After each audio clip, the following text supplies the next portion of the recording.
Friday morning. So ಇವತ್ತಿನ ವಿಡಿಯೋನಲ್ಲಿ ನಾನು ಸಕ್ಕರೆ ಹಚ್ಚಿ ಮಾಡೋದು ಹೇಗೆ ಅಂತ ತೋರಿಸ್ತಿದ್ದೀನಿ. ಆ್ಯಕ್ಚುಲಿ ಈಗ ನಾನು ನಮ್ಮಮ್ಮ ಮನೆಗೆ ಹೋಗ್ತಾ ಇದ್ದೀನಿ. ಸಂಕ್ರಾಂತಿ ಹಬ್ಬ ಹತ್ರ ಬಂತಲ್ಲ, ಸೊ ಸಕ್ಕರೆ ಹಚ್ಚು ಎಳ್ಳು ಎಲ್ಲ ಬೇಕಾಗುತ್ತೆ. ಸೊ ಈಗ ಹೋಗ್ತಾ ಇದ್ದೀನಿ. ನನಗೊಬ್ಳಿಗೆ ಮಾಡೋಕ್ಕಾಗಲ್ಲ ಆ್ಯಂಡ್ ಅಷ್ಟು ಕರೆಕ್ಟಾಗಿ ಬರೋದು ಇಲ್ಲ. ಸೊ ನಮ್ಮಮ್ಮ ನಮ್ಮಪ್ಪ ಎಲ್ಲ ಇದ್ದಾರೆ, ಹೆಲ್ಪ್ ಮಾಡ್ತಾರೆ. ಸೊ ನಾನು ಹೇಗಿದ್ರು ಮಾಡ್ಕೊಳ್ತಾ ಇದ್ದೀನಲ್ಲ, ನಿಮ್ಮ ಜೊತೆನೂ ಶೇರ್ ಮಾಡೋಣ ಹೇಗೆ ಮಾಡೋದು ಸಕ್ಕರೆ ಹಚ್ಚಿ, ಎಷ್ಟು ಸಿಂಪಲಾಗಿ ಮಾಡ್ಬೋದು ಅಂತ ತೋರಿಸೋಣ ಅಂತ ಹೇಳಿ ಈಗ ನಾನು ನಮ್ಮಮ್ಮ ಮನೆಗೆ ಹೋಗ್ತಾ ಇದ್ದೀನಿ. ಸೊ ವ್ಲಾಗ್ನ ನಾನು ಅಮ್ಮ ಮನೆಯಿಂದ ಕಂಟಿನ್ಯೂ ಮಾಡ್ತಾ ಇದ್ದೀನಿ. ಸೊ ವಿಡಿಯೋನ ಕಡೆವರೆಗೂ ನೋಡಿ, ಸುಮಾರಷ್ಟು ವಿಷಯಗಳನ್ನ ಶೇರ್ ಮಾಡ್ಕೊಳ್ತೀನಿ ನಿಮ್ಮ ಜೊತೆ ಇವತ್ತು. ಮತ್ತು ಸಿಂಪಲ್ಲಾಗಿ ಮನೆಯಲ್ಲೇ ಸ್ವಲ್ಪ ಅಮೌಂಟಲ್ಲಿ ನೀವು ಸಕ್ಕರೆ ಹಚ್ಚಿ ಮಾಡಬೇಕು ಅಂತಂದರೆ ಹೇಗೆ ಮಾಡೋದು ಅಂತೆಲ್ಲ ಇವತ್ತಿನ ವೀಡಿಯೋನಲ್ಲಿ ಶೇರ್ ಮಾಡ್ತೀನಿ. ಸೊ ವಿಡಿಯೋನ ಮುಂದುವರ್ಸೋಣ. ನಾನೀಗ ಅಮ್ಮನ ಮನೆಯಿಂದ ವ್ಲಾಗ್ ಕಂಟಿನ್ಯೂ ಮಾಡ್ತೀನಿ, ಆಯಿತಾ? ಸಂಕ್ರಾಂತಿ ಹಬ್ಬ ಅಂದ್ರೇ ಎಳ್ಳು, ಬೆಲ್ಲ, ಸಕ್ಕರೆ ಹಚ್ಚು, ಕಬ್ಬು, ಬಾಳೆಹಣ್ಣು ಇದೆಲ್ಲನೂ ಮೈಂಡಿಗೆ ಬರುತ್ತೆ. ಸೊ ನಮ್ಮ ಮನೆಯಲ್ಲಿ ಎಳ್ಳು ಬೆಲ್ಲನೆಲ್ಲ ಮನೆಯಲ್ಲೇ ಪ್ರಿಪೇರ್ ಮಾಡೋದು, ಹೊರಗಡೆಯಿಂದ ತರೋದಿಲ್ಲ. ಮೊದಲಿಂದನೂ ನಮ್ಮಮ್ಮನೇ ಎಲ್ಲ ಹೆಚ್ಚಿ ಎಲ್ಲ ಮಾಡಿ ರೆಡಿ ಮಾಡ್ತಾರೆ. ನನಗೂ ಅವರೇ ರೆಡಿ ಮಾಡಿ ಕೊಟ್ಬಿಡ್ತಾರೆ. ಸೊ ನನಗೆ ಅಷ್ಟು ಕೆಲಸ ಇರೋದಿಲ್ಲ. ಆ್ಯಂಡ್ ನನಗೆ ಅದಷ್ಟು ಪುಟ್ಟದಾಗಿ ಹೆಚ್ಚಿ ಕೊಬ್ಬರಿ ಎಲ್ಲನೂ ಮಾಡಿ ಗೊತ್ತಿಲ್ಲ. ಸೊ ಮೊದಲಿಂದನೂ ಅವರೇ ಕೊಡ್ತಾ ಇದ್ದಾರೆ. ಸೊ ಹಾಗೆ ಮಾಡ್ಕೊಂಡು ಬಂದಿದ್ದೀನಿ. ಸೊ ಇಲ್ಲಿ ಮೊದಲಿಗೆ ಸಕ್ಕರೆ ಹಚ್ಚಿ ರೆಡಿ ಮಾಡೋದಕ್ಕೆ ಸಕ್ಕರೆ ಹಚ್ಚಿನ ಮಣೆಗಳನ್ನ ನೆನೆಸಿಟ್ಕೊಂಡಿದ್ದಾರೆ ನೀರಲ್ಲಿ. ಅದು ಮೊದಲೇ ನೆನೆಸಿಟ್ಕೊಂಡಿಲ್ಲ ಅಂದರೆ ಅಷ್ಟು ನೀಟಾಗಿ ಬರೋದಿಲ್ಲ ಅಂತೆ. ಸೊ ಮೊದಲೇ ನೀರಲ್ಲಿ ಸಕ್ಕರೆ ಹಚ್ಚಿನ ಮಣೆಗಳನ್ನ ನೆನೆಸಿಟ್ಟಿದ್ದಾರೆ. ಅದಾದಮೇಲೆ ಸಕ್ಕರೆ 1 ಪಾವಷ್ಟು ಸಕ್ಕರೆ ತೊಗೊಂಡು ಅದು ಬರೀ ಸಕ್ಕರೆ ನೆನೆಯೋ ಅಷ್ಟು ಮಾತ್ರ ನೀರು ಹಾಕಿ ನೆನೆಸಿಟ್ಕೊಂಡಿದ್ದಾರೆ. 1 ಗಂಟೆ ಕಾಲ ಏನೋ ನೆನೆಸಿಟ್ಟಿದ್ದಾರೆ ಅಷ್ಟೇ. ಇಷ್ಟು ಗಂಟೆನೇ ನೆನೆಸ್ಬೇಕು ಅಂತ ಏನಿಲ್ಲ, ನೆನೆಸಿಟ್ರೆ ಚೆನ್ನಾಗಿ ಪಾಕ ಬರುತ್ತೆ ಅಂತ ಹೇಳಿ ಅಷ್ಟೇ.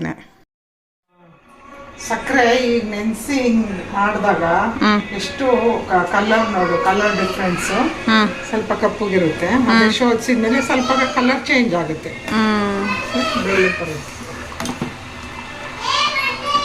ಬಂದಿಲ್ವಾ? ಮೊದಲಿಗೆ ಸಕ್ಕರೆನ ಸ್ವಲ್ಪ ಶೋಧಿಸ್ಕೋಬೇಕು. ಬಿಕಾಸ್ ಕೊಳೆ ಗಲೀಜೆಲ್ಲ ಇರುತ್ತೆ.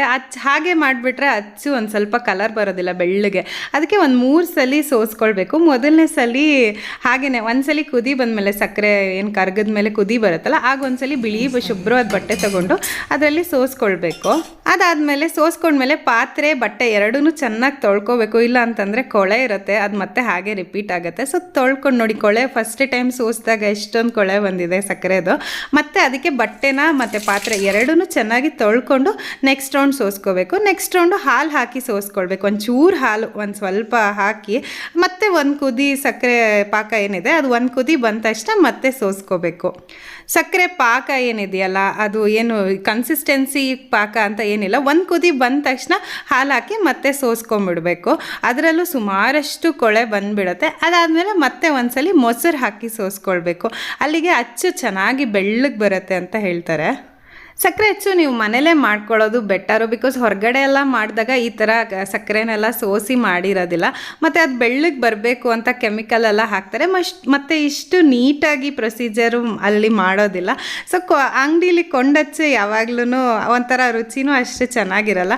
ಮತ್ತು ಮನೇಲಿ ಮಾಡಿದ್ದು ತುಂಬಾ ರುಚಿಯಾಗಿರುತ್ತೆ ಮತ್ತು ನೀಟಾಗಿ ಕೂಡ ಇರುತ್ತೆ.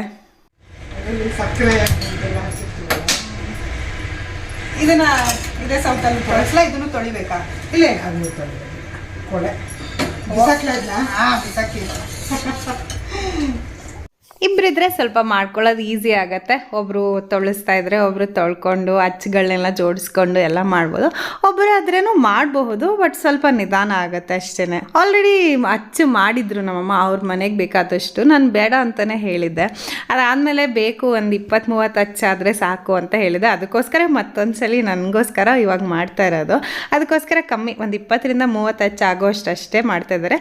1 ಪಾವ್ ಸಕ್ಕರೆ ಹಾಕಿದ್ರೆ ಸಾಕು. ಒಂದು 25-30 ಅಚ್ಚಂತೂ ಈಸಿಲಿ ಆಗುತ್ತೆ. ಈಗ ಫೈನಲಿ ಇದಕ್ಕೆ ಮೊಸರು ಹಾಕಿ ಸೋಸ್ಕೊಳ್ತಾ ಇದ್ದೀವಿ. ಮೊಸರು ಹಾಕಿ ಒಂದು ಕುದಿ ಬಂದ ತಕ್ಷಣನೇ ಸಾಕು. ಮತ್ತೆ ಅದನ್ನ ಸೋಸ್ಕೊಂಡ್ಬಿಟ್ರೆ ಆ ಮುಂಚೆ ಇದ್ದದಕ್ಕೂ ಈಗೂ ಕಲರ್ ಡಿಫ್ರೆನ್ಸ್ ತುಂಬಾನೇ ಇದೆ ನೋಡಿ. ಮೊದಲು ಸಕ್ಕರೆ ಗಲೀಜೆಲ್ಲ ಇತ್ತಲ್ಲ, ಬ್ರೌನ್ ಆಗಿ ಕಾಣಿಸ್ತಿತ್ತು. ಈಗ ಸ್ವಲ್ಪ ತಿಳಿಯಾಗಿದೆ ಸಕ್ಕರೆ ಪಾಕ. ಸೊ ಈಗ ಇದ್ರಲ್ಲಿ ಹಚ್ಚಿ ಮಾಡಿದ್ರೆ ಚೆನ್ನಾಗಿರುತ್ತೆ. ಮೊದಲು ಈ ಕಾಫಿ ಫಿಲ್ಟರ್ ಬರಕ್ ಮುಂಚೆ ಕಾಫಿಗೆ ಕಾಫಿ ಪುಡಿ ಹಾಕ್ಬಿಟ್ಟು ಹಿಂಗೆ ಸೋಸ್ತಾ ಇದ್ದಿದ್ದು ಬಟ್ಟೆನಲ್ಲಿ. ಮಧ್ಯದಲ್ಲಿ ಸ್ವಲ್ಪ ಮಾತುಗಳು ಕೆಲವು ನಮ್ಮಮ್ಮ ಹೇಳಿರೋದೆಲ್ಲ ಹಾಗೆ ಹಾಕಿದ್ದೀನಿ. ಅವ್ರ ಹಳೆ ಎಕ್ಸ್ಪೀರಿಯೆನ್ಸು, ಅವ್ರು ಚಿಕ್ಕವರಿದ್ದಾಗ ಹೇಳಿದ ಎಕ್ಸ್ಪೀರಿಯೆನ್ಸ್ ಎಲ್ಲ ಹಾಗೆ ಇದೆ. ಸೊ ಅದನ್ನೆಲ್ಲ ನಿಮ್ಮ ಜೊತೆ ಶೇರ್ ಮಾಡಬೇಕು ಅಂತ ಹೇಳಿ ಹಾಗೆ ಹಾಕ್ತಾ ಇದ್ದೀನಿ ಕೆಲವು ಕಡೆ. ಈ ಥರ 3 ಸಲ ಸೋಸ್ಕೊಂಡಾದ್ಮೇಲೆ ಸಕ್ಕರೆ ಪಾಕ ರೆಡಿ ಆಗಿದೆ ಸಕ್ಕರೆ ಅಚ್ಚು ಮಾಡೋದಕ್ಕೆ. ಈ ಸ್ಟೇಜಲ್ಲಿ ಅಚ್ಚುಗಳನ್ನೆಲ್ಲ ಜೋಡಿಸಿ ರಬ್ಬರ್ ಬ್ಯಾಂಡೆಲ್ಲ ಹಾಕ್ಕೊಂಡು ಎತ್ತಿಟ್ಕೊಂಡಿದ್ದೀವಿ. ಈಗ ಸಕ್ಕರೆ ಪಾಕನ ಸ್ವಲ್ಪ ಹಾಕ್ಕೊಂಡು ಚೆನ್ನಾಗಿ ತಿಕ್ಕಬೇಕು ಅದನ್ನು, ಅಂದರೆ ಚೆನ್ನಾಗಿ ತೊಳಸ್ತಾ ಇರಬೇಕು. ನೊರೆ ಥರ ಬರ್ತಾ ಇರುತ್ತೆ. ಅದು ಸ್ವಲ್ಪ ಗಟ್ಟಿಯಾಗಿ ಇದರೊಳಗೆ ಅಚ್ಚೊಳಗೆ ಹಾಕೋ ಕನ್ಸಿಸ್ಟೆನ್ಸಿ ಬರೋವರೆಗೂ ಒಂದು ಸ್ವಲ್ಪ ಅದನ್ನು ತೊಳಸ್ಕೊಳ್ತಾನೆ ಇರಬೇಕು. ಹಾಗೆಯೇ ಬಿಡಬಾರ್ದು, ಬಿಟ್ಟರೆ ಒಂದು ಸ್ವಲ್ಪ ಸೀದಂಗೆ ಕೂಡ ಆಗ್ಬೋದು. ಅದಕ್ಕೋಸ್ಕರ ಕಂಟಿನ್ಯೂಸ್ ಆಗಿ ತೊಳಸ್ಕೊಳ್ತಾನೆ ಇರಬೇಕು ಅದನ್ನು. ಈ ರಬ್ಬರ್ ಬ್ಯಾಂಡ್ ಹಾಕ್ಬಿಟ್ರೆ ಇದೆಲ್ಲ ಸುಟ್ಟೋಗುತ್ತೆ ಅಂತೇಳಿ ಸೈಕಲ್ ಟ್ಯೂಬ್ನ ರೌಂಡ್ ಕಟ್ ಮಾಡಿ ಅದನ್ನ ಹಾಕ್ತಿದ್ವಿ. ಅದನ್ನ ಹಾಕಿದ್ರೆ ಬಿಸಿ ಬಿದ್ರೂ ಅದು ಹೊಳಿತಾ ಇರ್ಲಿಲ್ಲ. ಬರುತ್ತೆ ಮಾಡಕ್ಕೆ, ಸಕ್ಕರೆ ಹೆಚ್ಚ ಮಾಡಿಸ್ಕೊಳ್ಳಿ ಯಾರಿಗೋ ಬಿಟ್ಬಿಟ್ರು. ಅವ್ರ ಪಾಪ ಏನಂದ್ ನಾನಾಗ್ಬಿಟ್ಟು ಅದಕ್ಕೆ ಅರಶಿನ ಹಾಕು ಸಕ್ಕರೆ ಹಚ್ಕೊ ಬರ್ಲಿ ಅಂತ ಎಲ್ಲ ಹಾಕ್ಬಿಟ್ರೆ ಆಮೇಲೆ ಎಲ್ಲ ಅರಶಿನ ಕುಂಕುಮ ಅಯ್ಯಪ್ಪ ಬೈಕೊಂಡಿರೋ. ಹಾಗೆ ಅಚ್ಚುಗಳು ಸಕ್ಕರೆ ಅಚ್ಚು ಮಾಡ್ತಾನಮ್ಮ. ಅವರ ಲೈಫಲ್ಲಿ ಚಿಕ್ಕವರಿದ್ದಾಗ ಆಗಿದ್ದ ಕೆಲವು ಫನ್ನಿ ಇನ್ಸಿಡೆಂಟ್ಸ್ ಹಾಗೆ ಶೇರ್ ಮಾಡ್ತಾಯಿದ್ರು. ಅವ್ರು ಸಡನ್ನಾಗಿ ಸ್ಟಾರ್ಟ್ ಮಾಡಿಬಿಡ್ತಿದ್ರು. ನನ್ನ ಕ್ಯಾಮ್ರಾ ಆಫ್ ಇದ್ದಾಗೆಲ್ಲರೂ ಸ್ಟಾರ್ಟ್ ಮಾಡಿದ್ರು. ಸೊ ಮಧ್ಯದಲ್ಲಿ ಸ್ವಲ್ಪ ಕಟ್ಟಾಗಿರುತ್ತೆ. ರೆಕಾರ್ಡ್ ಆಗಿರೋ ಅಷ್ಟೂ ಹಾಗೆ ಹಾಕಿದ್ದೀನಿ. ಹೋಪ್ ನಿಮಗೆಲ್ಲ ಇಷ್ಟ ಆಗಬಹುದು ಅಂತ ಹೇಳಿ. ಇನ್ನೇನು ಬರುತ್ತೆ ಅನ್ಬೇಕಾದ್ರೆ ಕೆಳಗಿಳಿಸ್ಬಿಟ್ಟು ಹಂಗೆ ತಿಕ್ತಾ ಇದ್ರೆ ಬೇಗ ಬಂದ್ಬಿಡುತ್ತೆ.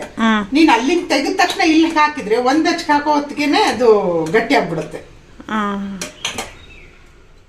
ಸೊ ನೋಡಿ, ಇಲ್ಲಿ ಪಾಕ ಆಲ್ಮೋಸ್ಟ್ ಬಂದಿದೆ. ಅಚ್ಚಿನ ಮನೆ ಒಳಗೆ ಹಾಕೋದಕ್ಕೆ ರೆಡಿಯಾಗಿದೆ ಅಂದಾಗ ಈ ಥರ ಬೆಳ್ಳಗೆ ಆಗಿಬಿಡುತ್ತೆ. ಆಗ ಪಾಕ ಅಚ್ಚಿನ ಮನೆ ಒಳಗೆ ಹಾಕೋಕ್ಕೆ ರೆಡಿಯಾಗಿದೆ ಅಂತ ಒಂದೊಂದೇ ಅಚ್ಚಿನ ಮನೆ ಒಳಗೆ ಹಾಕಬೇಕು. ಹಾಕಿ ಸ್ವಲ್ಪ ಕುಟ್ಟಬೇಕು. ಕುಟ್ಟಲಿಲ್ಲ ಅಂದರೆ ಸಮ್ಟೈಮ್ಸ್ ಒಳಗೆ ಪೂರ್ತಿ ಹೋಗೋದಿಲ್ಲ, ಆ ಶೇಪ್ ಕರೆಕ್ಟಾಗಿ ಬರೋದಿಲ್ಲ. ಹಾಕಿ ಕುಟ್ತಾ ಇದ್ರೆ ಆವಾಗ ನೀಟಾಗಿ ಅಚ್ಚಿನ ಮನೆ ಒಳಗೆ ಹೋಗಿರುತ್ತೆ ಮತ್ತು ಶೇಪ್ ಕೂಡ ಕರೆಕ್ಟಾಗಿ ಬರುತ್ತೆ. ಇದು ಪಾಕ ಬಂದ ತಕ್ಷಣ ಬೇಗ ಹಾಕೊಂಡ್ಬಿಟ್ರೆ ಒಳ್ಳೆಯದು. ಅದು ತುಂಬಾ ಬೇಗ ಗಟ್ಟಿ ಆಗಿಬಿಡುತ್ತೆ ಪಾಕ. ಅದು ಅಕಸ್ಮಾತ್ ಒಂದು ಸಮಯದಲ್ಲಿ ಆ ಥರ ತುಂಬ ಗಟ್ಟಿ ಆಗೋಯ್ತು ಅಂತ ಅಂದಾಗ ಇನ್ನೊಂದು ಸ್ವಲ್ಪ ಪಾಕ ಬೇರೆ ಪಾತ್ರೆಯಲ್ಲಿ ಎತ್ತಿಟ್ಕೊಂಡಿರ್ತೀವಲ್ಲ ಅದನ್ನು ಹಾಕಿ ಮತ್ತೆ ಚೆನ್ನಾಗಿ ಮಿಕ್ಸ್ ಮಾಡಿ ಅಚ್ಚಿನ ಮನೆ ಒಳಗಡೆ ಹಾಕಬೇಕು. ಆಗ ಬಂದ್ಬಿಡುತ್ತೆ. ಆದಷ್ಟು ಪಾಕನ ಇಮಿಡಿಯೇಟಾಗಿ ಬಂದ ತಕ್ಷಣನೇ ಹಾಕಿಬಿಟ್ರೆ ಬೇಗ ಚೆನ್ನಾಗಿ ಬರುತ್ತೆ ಅಚ್ಚುಗಳು. ನನಗೆ ಸ್ವಲ್ಪನೇ ಸಕ್ಕರೆ ಅಚ್ಚುಗಳು ಬೇಕಾಗಿದ್ದರಿಂದ ಸ್ವಲ್ಪನೇ ಅಚ್ಚಿನ ಮನೆಗಳು ಇಟ್ಕೊಂಡಿದ್ದೀನಿ. ಜಾಸ್ತಿ ಮನೆಗಳಿದ್ರೆ ಒಂದೇ ಸಲ ಜಾಸ್ತಿ ಪಾಕ ಮಾಡ್ಕೊಂಡು ಒಂದ್ಸಲಿ ಎಲ್ಲದಕ್ಕೂ ಹಾಕ್ಬಿಟ್ರೆ ಒಂದು ರೌಂಡಲ್ಲೇ ಎಲ್ಲ ಆಗ್ಬಿಡುತ್ತೆ ಇದು. ಮತ್ತು ಸಕ್ಕರೆ ಅಚ್ಚಿನ ಮನೆಗಳನ್ನ ಇಲ್ಲಿ ಮಲ್ಲೇಶ್ವರಮಲ್ಲಿ ಎಲ್ಲ ಕಡೆ ಸಿಗತ್ತೆ ಅಂತ ಅಂದ್ಕೊಂಡಿದ್ದೀನಿ. ಬಟ್ ನಾವು ಮ್ಯಾಕ್ಸಿಮಮ್ ಈ ಥರ ಅಚ್ಚಿನ ಮನೆಗಳು ಮಲ್ಲೇಶ್ವರಮಲ್ಲೇ ತೊಗೊಂಡು ಬಂದಿರೋದು. ಸುಮಾರು ಸಿಗತ್ತೆ. ಇದೆಲ್ಲ ತುಂಬ ಅಚ್ಚಿನ ಮನೆಗಳು. ನಾವು ಪುಟ್ಟವರಿದ್ದಾಗಿಂದಲೂ ನಮ್ಮಮ್ಮ ಇದನ್ನೇ ಉಪಯೋಗಿಸ್ತಿದ್ದಾರೆ. ಕೆಲವು ಹೊಸ ಅಡಿಷನ್ಸ್ಗಳು ಕೂಡ ಆಗಿದೆ. ಬಟ್ ಇತ್ತೀಚೆಗೆ ಯಾವುದೂ ಹೊಸ ತಗೊಂಡಿಲ್ಲ. ಸೊ ನೀವು ನಿಮ್ಮ ಮನೇಲಿ ಮಾಡ್ತೀರಾ ಸಕ್ಕರೆ ಅಚ್ಚು ಅನ್ನೋದಾದರೆ ಹೋಗಿ ಮಲ್ಲೇಶ್ವರಮಲ್ಲಂತೂ ಸಿಗುತ್ತೆ. ನಿಮ್ಮ ಮನೆ ಹತ್ತಿರ ಯಾವುದಾದ್ರೂ ಈ ಥರ ಮಾರ್ಕೆಟ್ಗಳಿದ್ರೆ ಅಲ್ಲೂ ಸಿಗಬಹುದೇನೋ, ಟ್ರೈ ಮಾಡಿ ನೋಡಿ. ಬಟ್ ಸಕ್ಕರೆ ಅಚ್ಚು ಮಾಡೋದು ತುಂಬಾ ಸುಲಭ ಅಂತ ಏನು ದೊಡ್ಡ ಕೆಲಸ ಏನಲ್ಲ. ಜೊತೆಗೆ ಒಬ್ರು ಇದ್ರೆ ಬೇಗನೆ ಆಗತ್ತೆ. ಅಂಡ್ ಒಂದು 20-30 ಅಚ್ಚಂತೂ ನಿಮಗೆ ಒಂದು 3/4 ಗಂಟೆಯಲ್ಲಿ ಇದಿಷ್ಟು ಪ್ರೊಸೀಜರ್ ಮಾಡಿಬಿಡ್ಬೋದು. ಅಷ್ಟೇ ಈಸಿ ಇದು. ಆ್ಯಕ್ಚುಲಿ ಸಕ್ಕರೆ ಅಚ್ಚು ಅಂತಂದರೆ ಚೈಲ್ಡ್ಹುಡ್ ಮೆಮೊರೀಸ್ ತುಂಬಾ ಬರುತ್ತೆ. ಇವಾಗೆಲ್ಲ ಸಪ್ರೇಟಾಗಿ ಎಲ್ಲರೂ ಅವ್ರವ್ರ ಮನೇಲಿ ಮಾಡ್ಕೊಳ್ತಾ ಇದ್ದೀವಿ. ಬಟ್ ಮುಂಚೆ ಎಲ್ಲ ನಾವು ಚಿಕ್ಕವರಿದ್ದಾಗ ನಮ್ಮಮ್ಮ, ನಮ್ಮ ಚಿಕ್ಕಮ್ಮ, ನಮ್ಮ ಅಜ್ಜಿ ಮನೆಗೆ ಹೋಗ್ಬಿಡ್ತಾ ಇದ್ರು. ಅಲ್ಲಿ ಎಲ್ಲ ಒಟ್ಟಿಗೆ ಜಾಸ್ತಿ ಪ್ರಮಾಣದಲ್ಲಿ ಮಾಡೋರು. ಈ ಥರ ಸಕ್ಕರೆ ಅಚ್ಚೆಲ್ಲ ಸಿಕ್ಕಾಪಟ್ಟೆ ಮಾಡೋರು. ಆಮೇಲೆ ಮಾಡ್ತಿರ್ಬೇಕಾದ್ರೆ ನಮಗೆ ಬಿಸಿ ಅಚ್ಚೆಲ್ಲ ಕೊಡೋರು. ತಿನ್ನೋದಕ್ಕೆ ಎಷ್ಟು ಚೆನ್ನಾಗಿರ್ತಾಯಿತ್ತು ಗೊತ್ತಾ. ಅದು ಬಿಸಿ ಆಗಿ ಲೈಟ್ ಬಿಸಿ ಇರುತ್ತೆ, ಫುಲ್ ಗಟ್ಟಿನೂ ಆಗಿರಲ್ಲ, ಒಂದು ಸ್ವಲ್ಪ ಮೋಲ್ಟನ್ ಆಗಿ ಇರುತ್ತೆ, ಒಂದು ಸ್ವಲ್ಪ ಬಿಸಿ ಸ್ವಲ್ಪ ತಣ್ಣಗೆ ಆ ಥರ ಇರುತ್ತೆ. ಇನ್ನೂ ಒಂದ್ಸಲಿ ಸಮ್ಟೈಮ್ಸ್ ರವೆ ಕೂಡ ಇರುತ್ತೆ. ತುಂಬಾ ಚೆನ್ನಾಗಿರುತ್ತೆ ಆ ಥರ ಬಿಸಿ ಸಕ್ಕರೆ ಹಚ್ಚಿ ತಿನ್ನೋದಕ್ಕೆ. ಅದೆಲ್ಲ ಒಂದು ಚೈಲ್ಡ್ಹುಡ್ ಮೆಮೊರೀಸ್. ತುಂಬಾ ಚೆನ್ನಾಗಿರುತ್ತೆ ಅದೆಲ್ಲನೂ. ಸೊ ನೋಡಿ, ಅಚ್ಚು ರೆಡಿ ಆಗಿದೆ. ಈಗ ಈ ಥರ ಓಪನ್ ಮಾಡಿಬಿಟ್ಟು ರಬ್ಬರ್ ಬ್ಯಾಂಡ್ಸ್ ಎಲ್ಲ ಓಪನ್ ಮಾಡಿ ಒಂದು 2-3 ನಿಮಿಷ ಹಾಗೆ ಬಿಟ್ಬಿಡ್ಬೇಕು. ಅದು ಪೂರ್ತಿ ಒಣಗೋವರೆಗೂ ತೆಗೆದಿದ್ರೆ ಒಳ್ಳೆಯದು. ಹಾಗೆ ಅದಿನ್ನೂ ಪೂರ್ತಿ ಒಣಗ್ದಿರೋ ತೆಗೆದ್ರೆ ಮುರಿದೇ ಹೋಗ್ಬಿಡುತ್ತೆ ಇದು. ಇದು ಬಾಳೆ ಹಿಂದೆ ಹೋಗಿ ಹಂಗೆ ಇನ್ನೊಂದು ಸೌಂದೇ ಬಂದಿಲ್ಲ. ಇದೇ ಆಗಿದ್ರೆ ನೋಡಿರೋದು ಅದು. ಹಾಂ, ಚೆನ್ನಾಗಿದೆ. ಕೊಡೋದು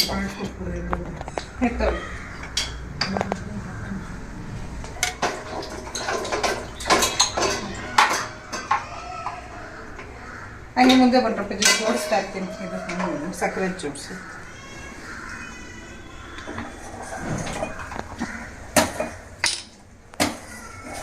ಇದು ಮುರಿದೋಯ್ತು ಪೀಠ.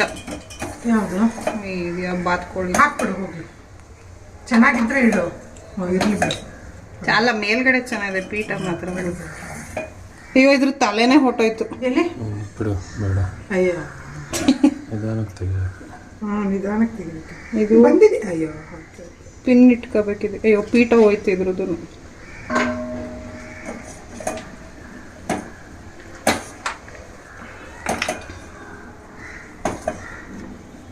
ಪರ್ಸೋದೆ ಇದು ಹಳಿ ಇದ್ರು ಹೌದಾ? ಮುರ್ದಾಗ್ತಾಳೆ ಇವಳು ಎಲ್ಲ.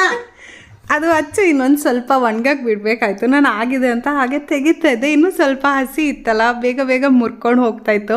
ಭಯ ಅದೇನೆ. ಅಚ್ಚು ಎಲ್ಲ ಮಾಡ್ಬೋದು, ತೆಗಿಯೋ ಸ್ಟೇಜಲ್ಲಿ ತುಂಬ ಭಯ ಆಗುತ್ತೆ. ಒಂದು ಪಿನ್ನು ಇಲ್ವ ಸೂಜಿನೋ ಇಟ್ಕೊಂಡು ನೀಟಾಗಿ ಸೈಡ್ಸಿಂದ ತೆಗೆದ್ರೆ ಸ್ವಲ್ಪ ನೀಟಾಗಿ ಬರುತ್ತೆ. ಅದು ಚೆನ್ನಾಗೇ ಇದೆ. ಪೀಠ ಒಂಚೂರು ಅದು ಚಾಕುಲ್ ಹೆರಿಬೇಕಾಯ್ತು, ನಾವು ಹೆರಿಲಿಲ್ಲ ಅಷ್ಟೇ. ಚೆನ್ನಾಗೇ ಇದೆ. ಒಂದ್ಸಲಿ ಅಜ್ಜಿ ಯಾವ್ದಾದ ಮಕ ಇನ್ನೊಂದು ಹೌದು. ಸೊ ಒಂದು ರೌಂಡ್ ಮುಗೀತಿಲ್ಲಿ. ಸುಮಾರಷ್ಟೆಲ್ಲ ವೇಸ್ಟ್ ಎಲ್ಲ ಬಂದಿರುತ್ತೆ. ಅದನ್ನು ಕೂಡ ವೇಸ್ಟ್ ಮಾಡಲ್ಲ. ಕಡೆಯಲ್ಲಿ ಎಲ್ಲ ಸಕ್ಕರೆ ಹಚ್ಚಿನ ಪಾಕ ಎಲ್ಲ ಮುಗೀತು ಅಂದಾಗ ಅದನ್ನ ಒಂದ್ಸಲಿ ಲಾಸ್ಟಲ್ಲಿ ಹಾಕಿ ಮತ್ತೆ ಕರಗಿಸಿ ಮತ್ತೆ ಹಚ್ಚಿನ ಮನೆಯೊಳಗೆ ಹಾಕಿದ್ರೆ ಅದು ಕೂಡ ಬರುತ್ತೆ ಚೆನ್ನಾಗಿ. ಬಟ್ ಅದು ಲಾಸ್ಟಲ್ಲಿ ಇಟ್ಕೊಳ್ತಾರೆ. ಜಾಸ್ತಿ ವೇಸ್ಟ್ ಇದ್ರಂತೂ ಇನ್ನು ಒಂದು ಫುಲ್ ರೌಂಡ್ ಎಲ್ಲ ಹಚ್ಚಿಗಳಿಗೆ ಹಾಕ್ಬೋದು, ಅಷ್ಟೊಂದು ಬರುತ್ತೆ. ಸೊ ಈ ಸಕ್ಕರೆ ಹಚ್ಚಿ ಮಾಡ್ತಾ ಮಾಡ್ತಾ ನಮ್ಮ ಹಳೆಯ ಮೆಮೊರೀಸು, ನಾವು ಏನೇನು ಮಾಡ್ತಾಯಿದ್ವಿ ಚಿಕ್ಕ ವಯಸ್ಸಲ್ಲಿ ಹಾಗೆ ಮಾತಾಡ್ಕೊಳ್ತಾಯಿದ್ವಿ. ಇದು ಈ ವರ್ಷ ಅಲ್ಲ, ನಾವು ಪ್ರತಿ ವರ್ಷ ಸಕ್ಕರೆ ಹಚ್ಚಿ ಮಾಡಿದಾಗಲೂ ಹಳೆ ಮೆಮೊರೀಸ್ ನೆನೆಸ್ಕೊಳ್ತೀವಿ. ಪ್ರತಿ ವರ್ಷವೂ ಅದೇ ಹಳೆ ಮಾತೇ ಆಡ್ತೀವಿ. ಆದರೂ ಪ್ರತಿ ವರ್ಷ ಹಳೆ ಮಾತಾಡಿದಾಗಲೂ ಅಷ್ಟೇ ಖುಷಿ ಆಗುತ್ತೆ ನಮಗೆ. ಸೊ ಈಗ ಒಂದು ರೌಂಡ್ ಮುಗಿದು ನೆಕ್ಸ್ಟ್ ರೌಂಡ್ ಎಲ್ಲ ಮಾಡ್ತಾ ಇದ್ದೀವಿ. ಅದು ಇದೇ ಪ್ರೊಸೀಜರು, ಸಕ್ಕರೆ ಹಚ್ಚಿ ಮಾಡೋದು, ಅದೇ ಪಾಕ ಮಾಡ್ಕೊಳ್ಳೋದು, ಹಚ್ಚಿನ ಮನೆಗೆ ಹೊಯ್ಯೋದು ಅಷ್ಟೇ. ಮತ್ತು ಪ್ರತಿ ಸಲ ಹಾಕಿ ತೆಗೆದಾಗ ಮತ್ತೊಂದು ಸಲ ಮನೆಗಳನ್ನೆಲ್ಲ ತೊಳ್ಕೊಂಡು ಮತ್ತೆ ಜೋಡಿಸ್ಕೊಳ್ಬೇಕು ಅಷ್ಟೇ. ತುಂಬಾ ಸಿಂಪಲ್ ಪ್ರೊಸೀಜರು. ಮತ್ತು ಮನೇಲಿ ಮಾಡೋದ್ರಿಂದ ರುಚಿಯಾಗಿ ಕೂಡ ಇರುತ್ತೆ ಮತ್ತು ನೀಟಾಗಿ ಕೂಡ ಇರುತ್ತೆ. ಮೊನ್ನೆ ಕ್ವೆಶ್ಚನ್ ಆನ್ಸರ್ ರೌಂಡ್ ವೀಡಿಯೋನಲ್ಲಿ ನಿಮ್ಮ ರೆಸ್ಪಾನ್ಸ್ ನೋಡಿ ನನಗೆ ತುಂಬಾ ಖುಷಿ ಆಯಿತು. ತುಂಬಾ ಚೆನ್ನಾಗಿ ರೆಸ್ಪಾಂಡ್ ಮಾಡಿದ್ದೀರಾ. ನಿಮ್ಮ ಕಮೆಂಟ್ಸ್ ಎಲ್ಲ ಓದಿ ತುಂಬಾ ಖುಷಿ ಆಯಿತು. ಎಷ್ಟೋ ತನಕ ಕುತ್ಕೊಂಡು ಕಮೆಂಟ್ಸ್ ಎಲ್ಲ ಓದ್ತಾ ಇದೆ. ತುಂಬಾ ಖುಷಿಯಾಗಿತ್ತು. ಆ್ಯಕ್ಚುಲಿ ಒಂದೇ ಒಂದು ನೆಗೆಟಿವ್ ಕಮೆಂಟ್ ಕೂಡ ಬಂದಿರಲಿಲ್ಲ, ಒಂದೇ ಒಂದು ಬಂದಿತ್ತು. ಅದರ್ವೈಸ್ ಎಲ್ಲರದು ಎಲ್ಲ ಪಾಸಿಟಿವ್ ಆಗಿತ್ತು ಕಮೆಂಟ್ಸ್ ಎಲ್ಲ. ತುಂಬಾ ಖುಷಿ ಆಯಿತು ಅದನ್ನೆಲ್ಲ ಓದಿ. ಮತ್ತು ಕೆಲವು ಕ್ವೆಶ್ಚನ್ಸ್ಗೆ ಆನ್ಸರ್ ಮಾಡೋಕ್ಕೆ ಆಗಿಲ್ಲ. ಬಿಕಾಸ್ ನಾನು ಹೇಳಿದ್ನಲ್ವ, ಸ್ವಲ್ಪ ಕೆಲವರೆಲ್ಲ ನಿಮ್ಮ ಹಸ್ಬೆಂಡ್ ಸ್ಯಾಲರಿ ಎಷ್ಟು ಅಂತೆಲ್ಲ ಕೇಳಿದರು. ಅದೆಲ್ಲನೂ ಡಿಸ್ಕ್ಲೋಸ್ ಮಾಡೋಕ್ಕಾಗಲ್ಲ, ನಿಮಗೆ ಗೊತ್ತಲ್ವ. ಅದೆಲ್ಲ ತುಂಬಾ ಪರ್ಸ್ನಲ್ ಕ್ವೆಶ್ಚನ್ಸ್, ಅದೆಲ್ಲ ಕೇಳೋಕ್ಕೂ ಹೋಗಬಾರ್ದು, ನಾವು ಹೇಳೋಕ್ಕೂ ಆಗಲ್ಲ ಅದನ್ನೆಲ್ಲ. ಸೊ ಅಂಥ ತುಂಬ ಪರ್ಸ್ನಲ್ ಇರೋದನ್ನೆಲ್ಲ ನಾನು ರೆಸ್ಪಾಂಡ್ ಮಾಡಿಲ್ಲ. ಅದನ್ನು ಹಾಕಿದ್ದೀರಾ ನನ್ನ ಕ್ವೆಶ್ಚನ್ಗೆ ಆನ್ಸರೇ ಮಾಡಿಲ್ಲ ಅಂತ ಹೇಳಿ. ಸಾರಿ, ಅದನ್ನೆಲ್ಲ ಹೇಳೋಕ್ಕಾಗೋದಿಲ್ಲ, ಬೇಜಾರು ಮಾಡ್ಕೋಬೇಡಿ ಪ್ಲೀಸ್. ಯಾವ ಪ್ರಶ್ನೆಗಳಿಗೆ ನಾನು ಉತ್ತರ ಕೊಟ್ಟಿಲ್ವೋ ದಟ್ ಮೀನ್ಸ್ ನಾನು ಆನ್ಸರ್ ಮಾಡೋಕ್ಕೆ ಆಗೋದಿಲ್ಲ. ಅದು ತುಂಬಾ ಪರ್ಸ್ನಲ್. ಅದು ನಾನು ಅದನ್ನು ಡಿಸ್ಕ್ಲೋಸ್ ಮಾಡೋಕ್ಕೆ ಇಷ್ಟ ಇಲ್ಲ ಅಂತ ಅಷ್ಟೇ ಅರ್ಥ. ನಾನಿಲ್ಲಿ ನನ್ನ ಲೈಫ್ ಸ್ಟೈಲು, ನನ್ನ ಜೀವನದ ಬಗ್ಗೆ ಮಾತ್ರ ಹೇಳ್ಕೊಳಕ್ಕೆ ಇಷ್ಟಪಡ್ತೀನಿ. ಆ್ಯಂಡ್ ಕೆಲವರೆಲ್ಲ ನೀವೆಲ್ಲ ತುಂಬ ಇದಾಗಿ ಬಂದಿದ್ದೀರಾ, ನಿಮಗೆಲ್ಲ ನಡೆಯುತ್ತೆ, ನಿಮ್ಗೆ ಹೇಳ್ದಂಗೆ ಕೇಳೋ ಗಂಡ ಎಲ್ಲ ಇದ್ದಾರೆ, ಕೇಳಿದ ಕೊಡ್ಸೋದೆಲ್ಲ ಇದ್ದಾರೆ ಅಂತೆಲ್ಲ ಇದೆ, ಆಯಿತಾ. ಬಟ್ ನಾನು ನಿಮ್ಮ ಹತ್ರ ಎಲ್ಲ ಒಂದು ಹೇಳೋಕ್ಕೆ ಇಷ್ಟಪಡ್ತೀನಿ. ಯಾರೂ ಕಷ್ಟಪಡದೆ ಈ ಸ್ಟೇಜಿಗೆ ಬರೋಕ್ಕೆ ಸಾಧ್ಯನೇ ಇಲ್ಲ ಅಲ್ವಾ. ನಾವು ಕಷ್ಟಗಳನ್ನ ಫೇಸ್ ಮಾಡಿ ಒಂದೊಂದು ರೂಪಾಯಿಗೂ ಕಷ್ಟಪಟ್ಟು ಈ ಸ್ಟೇಜಿಗೆ ನಾವು ಬಂದಿರೋದು. ಸೊ ಆ್ಯಂಡ್ ಯೂಟ್ಯೂಬಲ್ಲಿ ನಾವು ತೋರಿಸ್ತೀವಿ ನಮ್ಮ ಲೈಫ್ ಸ್ಟೈಲ್ ಅಂತಂದರೆ, ನಾನು ಬರೀ ಕಷ್ಟಗಳನ್ನ ಹಾಕಿದ್ರೆ ಯಾರು ಕೂತ್ಕೊಂಡು ನೋಡ್ತಾರೆ, ಅಯ್ಯೋ ಇವಳ್ದಿದ್ದಿದೆ ಅಂತ ಹೊಟ್ಟೋಗ್ತಾರೆ. ನಾನು ನನ್ನ ಜನದ ಜೊತೆ ನಾನು ಹ್ಯಾಪಿನೆಸ್ನ ಶೇರ್ ಮಾಡೋಕ್ಕೆ ಇಷ್ಟಪಡ್ತೀನಿ. ಈಗಷ್ಟೇ ಅಲ್ಲ, ನಾನು ಮುಂಚೆಯಿಂದನೂ ಅಷ್ಟೇ. ನನ್ನ ಕಷ್ಟಗಳನ್ನ ಯಾರ ಹತ್ರನೂ ನನಗೆ ಹೇಳ್ಕೊಳ್ಳೋಕ್ಕೆ ಖಂಡಿತ ಇಷ್ಟ ಆಗೋದಿಲ್ಲ. ನಾನು ಏನು ಖುಷಿ ಇದೆ ಅದನ್ನು ಮಾತ್ರ ಎಲ್ಲರ ಹತ್ರನೂ ತೋರ್ಸೋಕ್ಕೆ ಇಷ್ಟ ಆಗುತ್ತೆ.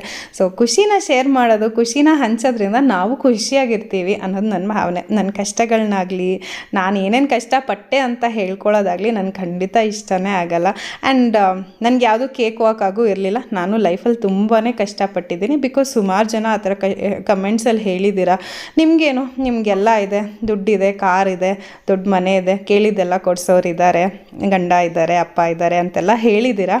ಹೌದು, ಎಲ್ಲ ಇದೆ, ಎಲ್ಲ ಕೇಳಿದ್ದೆಲ್ಲ ಮಾಡೋದು ಎಲ್ಲ ಇದೆ. ಹಾಗಂತ ನಾವು ಜೀವನದಲ್ಲಿ ಕಷ್ಟನೇ ಪಟ್ಟಿಲ್ಲ, ಕಷ್ಟನೇ ನೋಡಿಲ್ಲ ಅಂತಲ್ಲ.